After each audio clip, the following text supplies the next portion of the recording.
হঠাৎ করেই প্রধানমন্ত্রী তারেক রহমান ওরফে তারেক বিন জিয়ার জন্য অশনি সংকেত, এমনকি তার জীবননাশের হুমকি রয়েছে। দর্শক, যেই মুহূর্তে প্রধানমন্ত্রী তারেক রহমান তার প্রয়াত পিতা শহীদ প্রেসিডেন্ট জিয়াউর রহমানের ফুটপ্রিন্ট অনুসরণ করার চেষ্টা করছেন আমরা দেখতে পাচ্ছি, সেই মুহূর্তেই জিয়াউর রহমানকে নিয়ে যে পরিণতি হয়েছিল সেই পরিণতির সংখ্যা আমরা লক্ষ্য করছি। এই মুহূর্তে তারেক রহমানের সবচেয়ে ভালো বন্ধু ওয়েল উইশার্স জামাত ইসলামী এবং তাদের জোট, এবং দেশের কল্যাণে এই মুহূর্তে সবচেয়ে নিবেদিত প্রাণ এবং আন্তরিক জামাত ইসলামী এবং তাদের জোট, তারা দলীয় সংকীর্ণতা কিংবা দলের ক্ষুদ্র স্বার্থের ঊর্ধ্বে উঠে জাতির বৃহত্তর স্বার্থে কাজ করছে এবং এমনকি তারেক রহমানকে সর্বাত্মক সহযোগিতা করছে, কোঅপারেট করছে, তারেক রহমানকে সতর্ক করছে। হ্যাঁ, তারেক রহমানের যে ভুলগুলো আছে, যেমন গণভোটের রায় না মানা, জুলাই সনদ বাস্তবায়ন না করা, এগুলোতে যেমন চাপ দিচ্ছে, জোরালো চাপ দিচ্ছে। অ্যাট দি সেম টাইম, যেহেতু তারেক রহমান সেনাবাহিনীকে অনেকটা ইসলামাইজড করার চেষ্টা করছেন, সেনাবাহিনীকে দেশপ্রেমিক হিসেবে গড়ে তোলার চেষ্টা করছেন, ভারতপন্থী সেকুলার সেনাবাহিনী থেকে বাংলাদেশপন্থী ইসলামী মূল্যবোধী বিশ্বাসী সেনাবাহিনী তৈরি করার চেষ্টা করছেন, যেহেতু ভারতের আধিপত্যবাদের বলয় থেকে, মার্কিন বলয় থেকে বের হয়ে একটা স্বাধীন পররাষ্ট্রনীতির চেষ্টা করছেন প্রধানমন্ত্রী তারেক রহমান, এই জায়গায় জামাত ইসলামী ইজ কোঅপারেটিং তারেক রহমান, আমরা স্পষ্টত দেখতে পাচ্ছি। তো দর্শক, সবচেয়ে গুরুত্বপূর্ণ বিষয়, সেনাবাহিনীকে রবীন্দ্রপন্থী সেকুলার সেনাবাহিনী থেকে ইসলামী মূল্যবোধে বিশ্বাসী বাংলাদেশপন্থী সেনাবাহিনী বানানোর যে উদ্যোগ, যেটা জিয়াউর রহমান নিয়েছিলেন, জিয়াউর রহমান সেনাবাহিনীর মধ্যে অনেক ধর্মীয় মূল্যবোধের নানান বিষয় ঢুকিয়েছিলেন, ওইটা হাসিনা আউট করে দিয়েছিল, জিয়াউর রহমান এটা আবার ঢুকাচ্ছেন।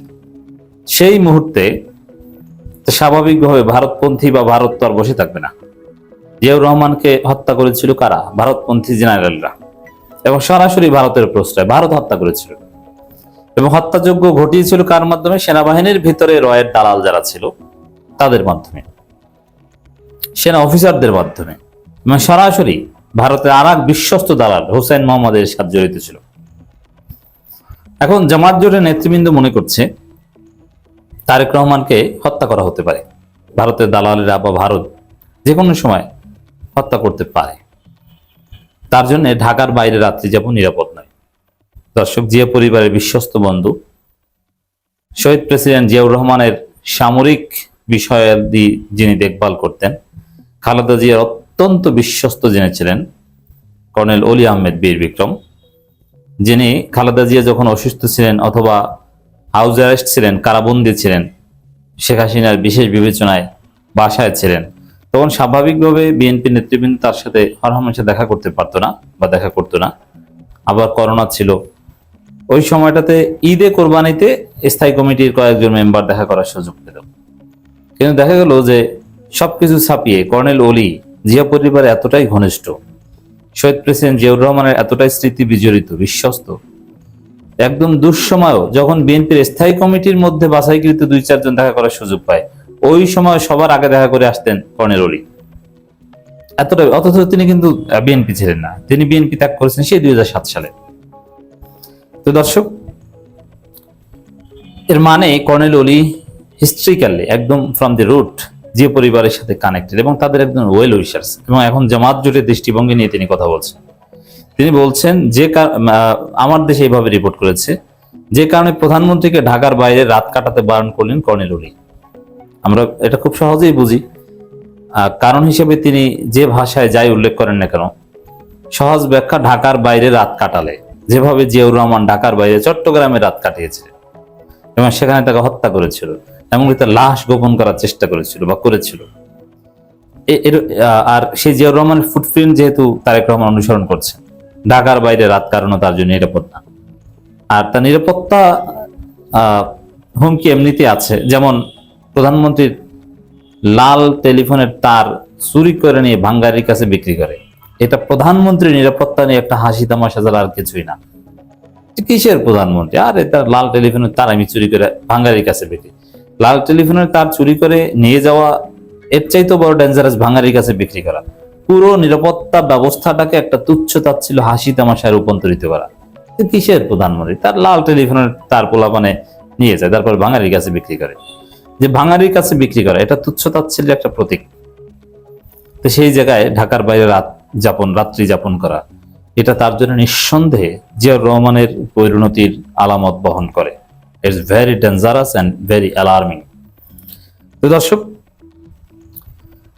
এছাড়া প্রধানমন্ত্রী গোপন ফাইলে তিনি ফুটনোট কি লেখেন? তার নেতাদের উদ্দেশ্যে, তার মন্ত্রীদের উদ্দেশ্যে কোনো ফাইলে কোনো ফুটনোট লিখতে পারেন যে মশা মারতে ফ্লোরিডা যাওয়ার কোনো দরকার নেই, মার্কিন যুক্তরাষ্ট্রে যাওয়ার কোনো দরকার নেই, চট্টগ্রামের কোনো একটা ডোবার পাশে কয়েক ঘন্টা সন্ধ্যার পর বসে থাকেন, মশা মারার সৃজনশীল টেকনিক শিখতে পারবেন।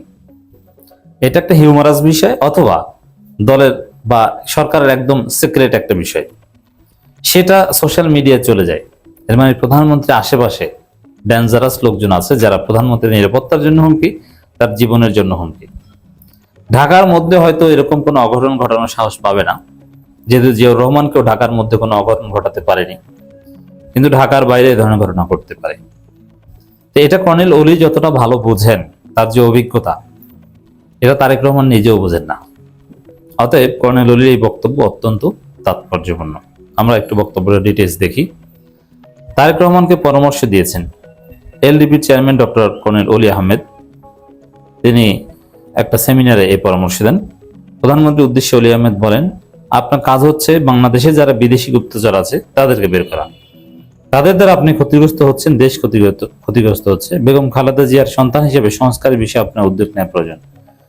এখন প্রধানমন্ত্রীর আশেপাশে এই বিদেশি গুপ্তচর আছে এবং এই বিদেশি গুপ্তচররাই তাকে হত্যা করতে পারে। আমি তারেক রহমানের একজন সমালোচক, আবার প্রশংসা করি, কিন্তু শুরু থেকে একটা কথা কিন্তু বলে আসি, সেই নির্বাচনের সময় থেকে, যখন তারেক রহমান ভারতের কাছে অনেকটা মুসলেখা দিয়ে কিংবা আন্ডারস্ট্যান্ডিং করে লন্ডন থেকে দেশে ফিরেছেন, তখনও বলেছি যে তারেক রহমান যতই ভারতের সাথে আন্ডারস্ট্যান্ডিং করুক না কেন, জিয়াউর রহমানের রক্ত যার শরীরে, ভারত তাকে বিশ্বাস করবে না, সুযোগ পেলেই তাকে হত্যা করবে।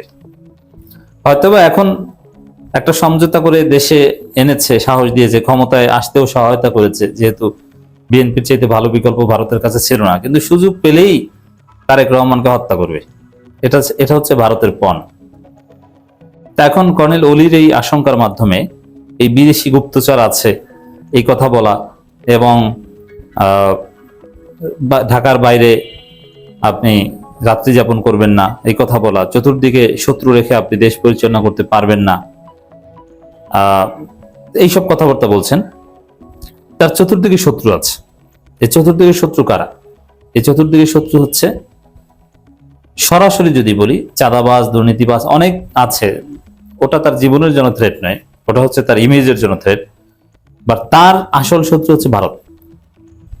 ভারত অতীতে বাংলাদেশের রাষ্ট্রপ্রধানদের হত্যা করেছে, জিয়াউর রহমানকে হত্যা করেছে, এমন শেখ মুজিবের হত্যা, ওটার সাথেও ভারতের একটা প্রেক্ষাপট জড়িত ছিল।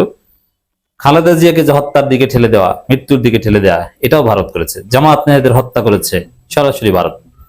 অতএব তারেক রহমানের জন্য ডেফিনেটলি অশনির সংকেত।